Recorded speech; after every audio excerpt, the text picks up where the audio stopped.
এটা হচ্ছে আটা আর ময়দা মেশানো আছে, একটু নুন ছড়িয়ে নিলাম।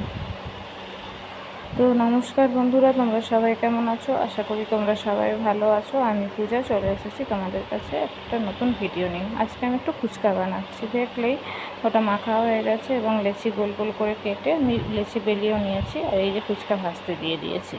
দেখছো কি সুন্দর ভাজাগুলো হয়েছে, কি সুন্দর লাল লাল হয়ে পুরো ফুচকা দোকানের মতন হয়ে ফুলছে।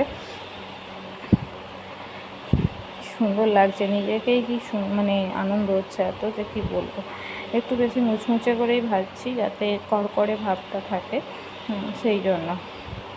তো চলো ফুচকাগুলো সব তুলে নিই, ভাজা হয়েই গেছে।